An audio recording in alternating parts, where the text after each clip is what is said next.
Dorothy Washington had been standing in the priority line at First National Bank for 40 minutes, but the manager had ignored her turn 3 times in a row. 3 times. Her hands trembled as she clutched the worn faux leather bag. Inside, a yellowed envelope containing the latest eviction notice, 15 days to leave the Harlem apartment where she had raised her 3 children. 82 years of life reduced to a sheet of letterhead. "Next!" shouted Brandon Mills, the manager, without looking in her direction. A man in a grey suit walked right past Dorothy as if she were part of the furniture. She opened her mouth to protest, but her throat was dry. How many humiliations could fit inside such a small, tired body? "Excuse me." Her voice came out weak, almost a whisper. Nobody heard, or they pretended not to hear. The clock read 3:47 p.m. The bank closed at 4 p.m. Her legs began to ache, but all the seats were occupied by younger people fiddling with their cell phones. Dorothy took a deep breath, feeling the icy air conditioning mixed with her own nervous sweat. She needed that loan, just $3,000. It was all she needed to pay her overdue rent and avoid the streets. "Next!" Brandon called again. This time Dorothy did not remain silent. Her 82 years of trampled dignity rose in her throat like bitter bile. "I've been waiting for almost an hour." His voice echoed through the lobby. Several heads turned. "My number is priority, and you've already served 3 people who arrived after me." The silence that followed was thick, awkward. Brandon Mills finally looked at her, and in that look Dorothy saw everything. She was a nuisance, a stain on the clean carpet of the bank. "Mrs. Washington, is that so?" He sighed, deliberately checking something on the computer. "I see here that you've had 3 loan applications denied in the last 6 months. Your credit score is quite problematic. I just need $3,000. I worked for 40 years as a nurse at St. Luke's Hospital. I never missed a payment until my husband got sick and... 40 years, what a thing." Brandon's voice dripped with venom disguised as politeness. "But the bank doesn't lend money based on feelings, Mrs. Washington. We lend based on collateral, and given your situation..." He gestured vaguely. "I don't see how I could approve something like that." Dorothy felt the tears burning, but refused to let them fall. "I own the apartment. I can use it as collateral. An apartment rented. It's not a guarantee, ma'am." Brandon rolled his eyes discreetly. "Look, I'll be honest because I respect the elderly." He respected nothing. "You should seek help from family, churches, I don't know. The bank isn't a charity." The words fell like lead. Dorothy opened her mouth, but no sound came out. "Next!" Dorothy stood there, paralyzed, feeling everyone staring with pity and embarrassment. She was the unwanted spectacle, the pathetic old black woman who didn't understand her place. That's when the glass door opened. The sound of the heels was different, a rhythmic, powerful beat that made the marble seem to tremble. Dorothy turned instinctively. The woman who entered was around 50 years old. She wore an impeccable white suit, pure white as snow, that contrasted dramatically with her dark skin. Her hair was styled in an elegant bun, and dark Cartier sunglasses concealed eyes as sharp as blades. But it wasn't the clothes that caught the eye. It was the presence. 2 enormous men in black suits followed her, security guards who looked more like soldiers than employees. The atmosphere inside the bank changed. Conversations died down. Even the air conditioning seemed to hum softer. The woman in white stopped in the middle of the lobby, removed her sunglasses with a slow, deliberate movement, and her dark brown eyes swept the room with surgical precision. And then they landed on Dorothy. For an infinitesimal moment, something passed across the woman's face. Recognition, surprise. But as she began to walk toward Dorothy, each step echoed like a sentence being pronounced. Brandon Mills, who had ignored Dorothy for almost an hour, suddenly stood up, nervously adjusting his tie. "Madam, how can I..." he began. But the woman cut him off with a single wave of her hand. She stopped directly in front of Dorothy, so close that she could smell the expensive perfume. Something French, woody, that cost more than the overdue rent. Dorothy Washington. The voice was velvety, but it had a tempered steel edge. It wasn't a question. Dorothy blinked, confused. How did that woman know her name? Me? Yes? The woman in white smiled. It wasn't a reassuring smile. It was the kind of smile a predator gives before attacking. Then she turned to Brandon Mills, and her voice echoed through the bank like distant thunder. Can someone explain to me why Dorothy Washington has been standing there for an hour being treated like garbage? My bank? The phrase echoed through the bank like a gunshot. My bank. Brandon Mills paled. His hands, which seconds before had been adjusting his tie with feigned confidence, now trembled visibly. He opened his mouth, closed it, opened it again like a fish out of water. Mrs. Castellano. I didn't know you were coming today. Nobody told me. Castellano. The name hung in the air like poisonous smoke. Dorothy saw terror spreading across the faces of the employees.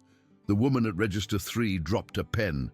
The security guard near the door instinctively straightened his posture, but Dorothy didn't understand. Who was that woman, and why did she know her name? You didn't know. In Castellano's voice was low, almost a whisper, but it carried more threat than any shout. Interesting, because I know exactly who you are, Brandon. I know you refused loans to 17 retirees this month. I know you have a quota of denials to beat. I know you earn bonuses every time you force someone vulnerable to accept a credit card with 29% interest. Brandon opened his mouth to deny it, but she raised her hand again. But none of that matters now. She turned to Dorothy, and her voice softened imperceptibly. Please, sit down. One of the men in the black suit immediately pulled out a chair. Dorothy, stunned, obeyed. Her legs buckled the moment she touched the upholstery. Castellano knelt before her, a surprising move for someone with such authority, and held Dorothy's trembling hands in his own. Her hands were warm and firm, but there were old calluses on her palms, calluses from someone who had known hard work. You don't remember me, do you? The voice carried something Dorothy hadn't expected. Vulnerability. Dorothy looked deeply into those dark brown eyes. There was something familiar there, something that stirred a dusty memory deep in her mind. I'm sorry, but 1983, Castellano said softly. St. Luke's Hospital, pediatric oncology ward. You were the night shift nurse. And then, like a dam breaking, the memory flooded Dorothy. Harlem 83, 42 years ago. The girl in bed 307 had no visitors. Dorothy had noticed this in the first week, while other children received balloons, teddy bears, and tearful parents. The 8-year-old girl was left alone, staring out the window with eyes too big for her thin face. Leukemia, advanced stage. The medical notes were clinical, cold, but Dorothy saw beyond the numbers. She saw a child who was dying alone. What's your name, sweetie? Dorothy had asked on the third night, adjusting the sheets. Valentina. Her voice was weak, but her eyes were fiery. But everyone calls me Val. Val. Beautiful name. Where's your family, dear? The girl looked away. My mother is busy. She works a lot. Dorothy knew that type of busybody. She knew the smell of crack that sometimes clung to the children's clothes. She knew the empty stares of parents who chose drugs over their children. That night, Dorothy did something she shouldn't have. She stayed 2 hours past her shift, sitting beside Val's bed, reading stories aloud. The girl fell asleep holding her hand. And she came back the following night, and the next, and the next. 3 months. For 3 months, Dorothy was the only family Val had ever known. She brought flowers from her own garden. She brought books from the library. On nights when the pain was unbearable and Val cried until she had no more tears, Dorothy cradled her as if she were her own daughter. "Why are you so good to me?" Val had asked one night after a particularly brutal chemotherapy session. Dorothy tenderly wiped the vomit from the corner of the girl's mouth. "Because every child deserves to be loved, Val. No matter what the world says, you deserve love. My mother doesn't love me, then I will love for her, and she loved." Dorothy loved that forgotten girl as if she were her own flesh and blood. She used part of her own salary to buy medicine that insurance didn't cover. She argued with doctors so that Val would receive better treatment. She held her hand during every painful procedure. And when the miracle happened, when the leukemia went into remission and Val was discharged, Dorothy hugged her in the hospital parking lot and whispered, "You are strong, girl, stronger than anything in this world. Don't let anyone make you forget that." Val had been crying. "I'll find you again. When I grow up and become important, I'll find you and thank you properly. You don't owe me anything, darling. Just be happy." But Val disappeared in the social services van that day, and Dorothy never saw her again. Until now. Present. First National Bank. You saved me. Castellano's voice, Valentina. It was embarrassing. You saved me when I was worthless to everyone. When my own mother abandoned me to die, you stayed. Dorothy felt the tears flowing freely now. Val? Oh my God. Val? Valentina Castellano now. A sad smile. I married a powerful man, very powerful, and when he died 5 years ago, I discovered that I was more powerful than he ever was. Dorothy looked around, the security guards, the terror in Brandon's eyes, the reverence on the employees' faces, and understood what powerful meant. You are the Queen, Valentina said simply. That's what they call me.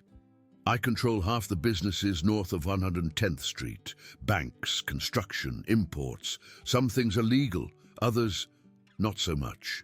She stood up, and the vulnerability vanished like smoke. In its place, the woman of steel returned. And nobody, she turned to Brandon with murderous eyes, nobody. It humiliates the woman who taught me what dignity is. Brandon was as white as a sheet.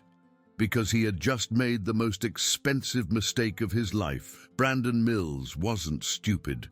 He'd survived 10 years in the banking system by being clever, not brave. And at that moment, every instinct screamed at him to shut up, lower his head, and pray to get out of there alive. But ego is a terminal illness. With all due respect, Ms. Castellano, his voice trembled, but he continued, there are protocols, federal regulations. I can't simply approve a loan that doesn't meet the bank's criteria. That would be irregular. The silence that followed was as cold as a morgue.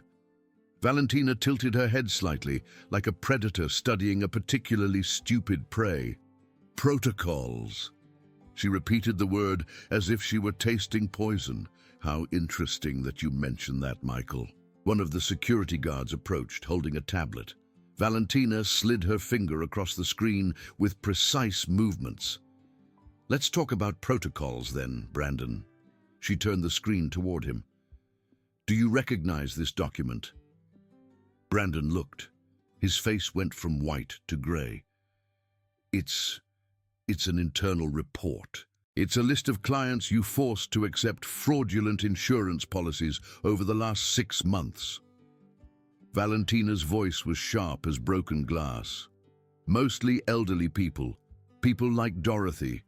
You sold protection that never covered anything, pocketed commission, and when they complained, you blocked their accounts. This is confidential. How do you... My bank, Brandon.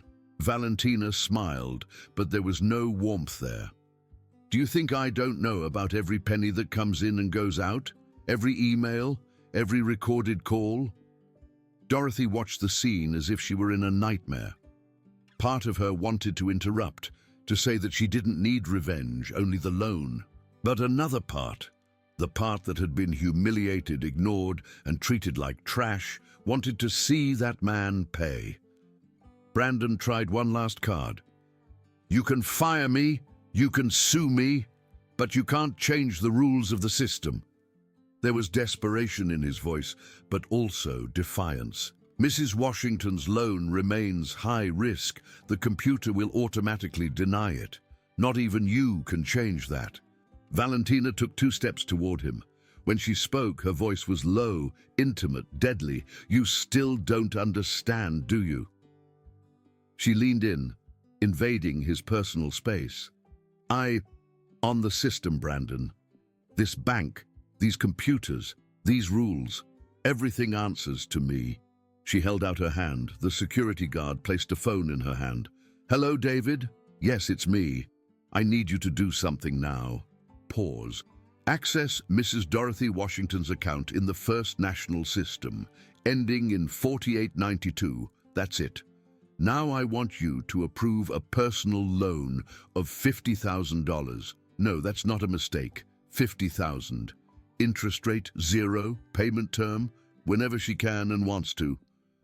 Valentina looked at Dorothy. "Actually, you know what? Turn it into a donation. No payment required." No! Dorothy finally found her voice. "Valentina, I can't accept this. I only need 3,000. You saved my life." Valentina turned to her, and for the first time there were tears in her eyes. "You held me when I was dying. You fed me when I was hungry. You made me feel human when the whole world said I was trash. $50,000 wouldn't even pay for a day of what you did for me." She turned her attention back to Brandon. "Now about you." "I have a family," Brandon shouted, and the facade of professionalism finally crumbled. "I have children. Please, I was just following orders. The regional director sets the quotas. The regional director?" Valentina repeated slowly. "You mean Marcus Webb?" Brandon nodded desperately, clinging to that lifeline. "Yes. He's the one in charge of everything. He created the quota system. I'm just an employee trying to keep my job." Valentina looked at the security guard. "Michael, where is Marcus now?"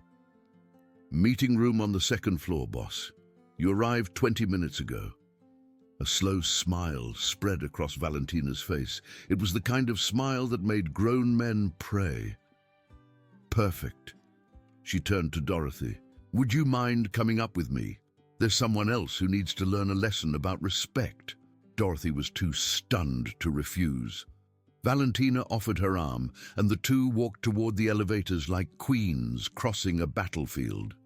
Brandon stayed behind, trembling, sweating, devastated, but the worst was yet to come. Because when the elevator doors opened on the 2nd floor and Dorothy saw who was sitting at the head of the meeting table, her heart stopped.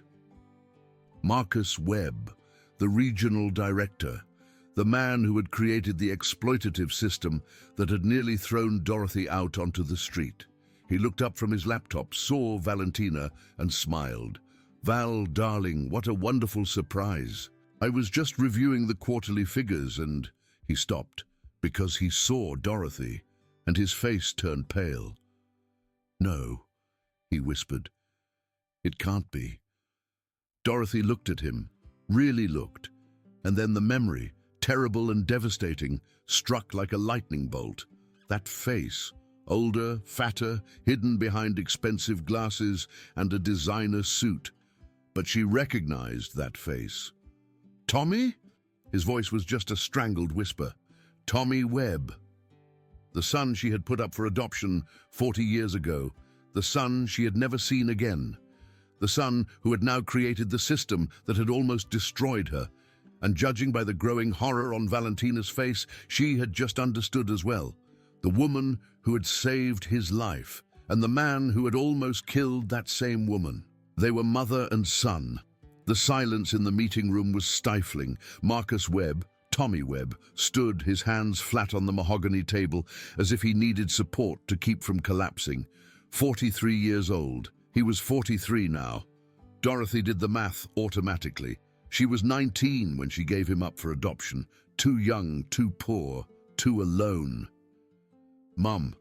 The word came out like a confession forcibly extracted. Dorothy felt her legs weaken. Valentina held her by the elbow, firmly.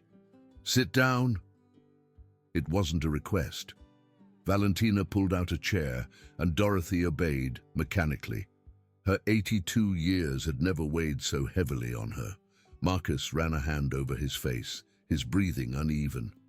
I didn't know. I swear to God, I didn't know it was you. When I saw the name in the system, Dorothy Washington, I didn't. The last name is common. I never imagined. That pathetic old black woman begging for crumbs in your... was the woman who gave birth to you, the bank. Valentina's voice cut like a razor. How convenient, Marcus. How absurdly convenient. Val, I'm not trying to justify myself, but... Mrs. Castellano for you. She moved like a snake, swift and deadly, placing herself between Marcus and Dorothy like a shield. And you're going to stay quiet while I talk. Marcus shut his mouth. Dorothy saw the panic in his eyes, not the fear of seeing his biological mother again, but the terror of facing Valentina Castellano. You created a system. Valentina began pacing around the table, a predator circling its prey. A beautiful, efficient system, perfectly legal on paper, loan denial quotas, fraudulent insurance, fees buried in fine print. You turned other people's misery into quarterly bonuses. Yeah, that's how the market works. Marcus tried, his voice weak. I didn't invent these practices, You chose the targets. Valentina stopped behind him, hands on the back of the chair. The elderly, retirees, people without the resources to fight, people like Dorothy. I didn't know, but you should. The scream echoed through the room. Valentina rarely screamed. This made the moment even more terrifying. You should know why anyone with a shred of humanity looks at an 82-year-old woman begging for $3,000 and feels something: compassion, empathy, shame.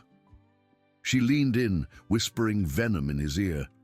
But you didn't feel anything, did you? You only saw numbers, quotas, profit. Marcus turned to Dorothy, desperate. Mom, I'm so sorry. If I had known, if I could go back in time. Dorothy finally found her voice. It was low but firm. I gave you up for adoption because I wanted you to have a better life. Tears streamed down his wrinkled face. I was 19, I worked cleaning houses. I could barely feed myself. I thought a family with money and education would give you everything I couldn't. She stood up, leaning on the table. And they did, it seems. They gave you an education, position, power. Her voice trembled. But they forgot to teach you humanity. I'm not a monster. No? Dorothy felt 40 years of pain explode. You created a system that would throw me out on the street, that would make me die under a bridge. And for what? A bonus? A new car? A bigger house? Marcus had no answer. Valentina spoke again, her voice once more controlled. Here's what's going to happen, Marcus. She picked up the phone. You're going to resign. Now. You're going to sign a letter admitting to the fraudulent practices. You're going to cooperate with the federal investigation that I myself will request. And you're going to return every penny you stole from the elderly over the last 5 years.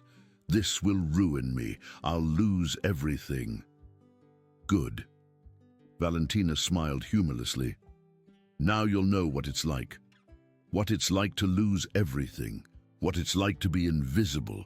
What it's like to beg for crumbs and be treated like trash. She placed a document in front of him. Sign. Marcus looked at the paper. At Dorothy, at Valentina. He was trapped, destroyed, and he knew it.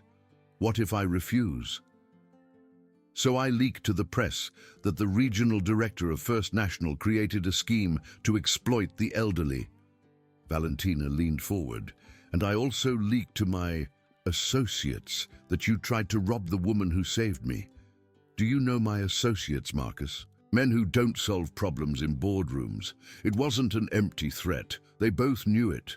Marcus picked up the pen with trembling hands and signed.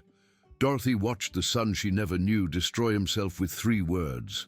I resign today. Valentina took the document, folded it carefully, and put it in the inside pocket of her blazer. "Get out," she said simply. "And pray you never cross my path again." Marcus looked at Dorothy one last time. There were tears in his eyes now. "I'm so sorry. Truly." Dorothy didn't answer. She just turned her face away. And Marcus Webb left the room, a broken man.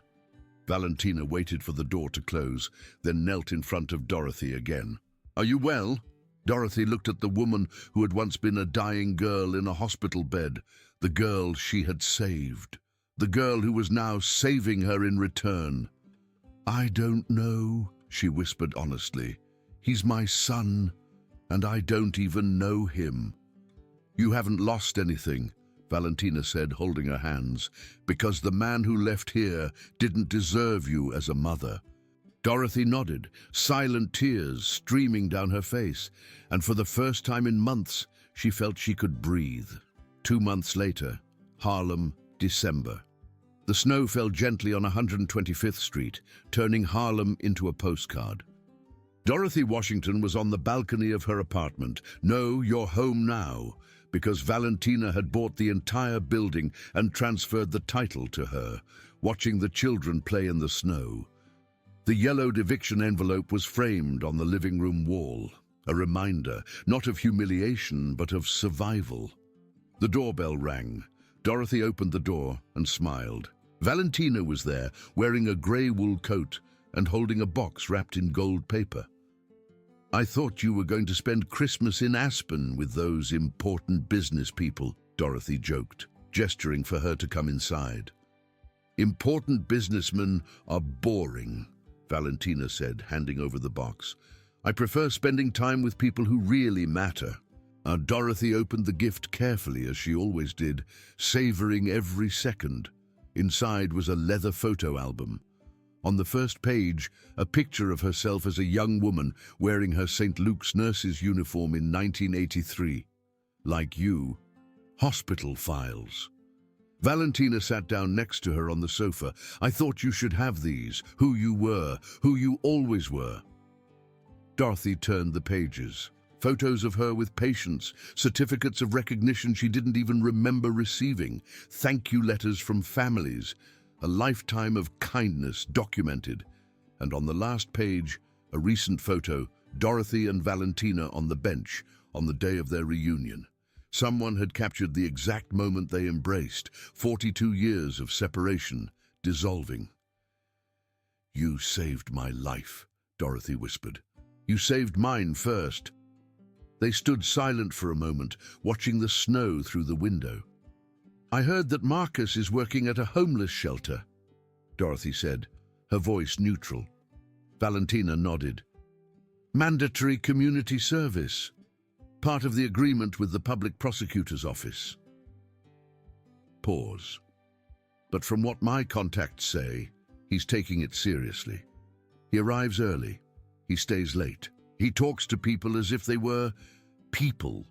Do you think he can change?" Valentina thought before answering. "I think some people need to lose everything to understand the value of anything." She looked at Dorothy. "Did he look for you?" "He sent a letter. 3, actually. I haven't opened them yet. Is it going to open?" Dorothy looked at the photo album in her lap. 40 years of kindness. 40 years choosing compassion over bitterness. "Maybe. When I'm ready." She touched Valentina's hand. "But he's not my priority. You are." Valentina's eyes lit up. "Actually, about that." She pulled an envelope from her pocket. "I have a proposal. The shelter I fund in Bed-Stuy needs supervision. Someone who understands caring for people. Someone with experience, wisdom, and," a small smile, "infinite patience. Valentina, I am 82 years old, and I have a fleet of drivers, the best doctors in New York on speed dial, and a salary that will make you forget work even exists." Valentina held her hands. "I'm not offering you a job, Dorothy. I'm asking you to teach me, like you did when I was 8 years old. Teach me again how to be human." Dorothy felt the tears, but they were good tears this time. You're already human, girl, more so than many people. Just because you taught me. They embraced, mother and daughter whom biology never united, but destiny intertwined in ways that no DNA test could measure. The snow continued to fall outside, children laughed, the world kept turning, and Dorothy Washington, who had begun that year expecting to die alone under a bridge, was now warm, safe, and loved. 3 months later, Marcus Webb deposited a letter in Dorothy's mailbox. She opened it the next day, alone, with steaming coffee beside her. Mother, I don't expect forgiveness. I don't deserve it. But you deserve to know every day I wake up and see faces. Faces of people I destroyed. People like you. Valentina took everything from me. And it was the best thing anyone has ever done for me. Today I fed 140 people at the shelter. Some cursed at me, some spat on me. An old man hugged me and cried. I cried too. I don't know if you'll ever want to see me, but if you do, I'll be here.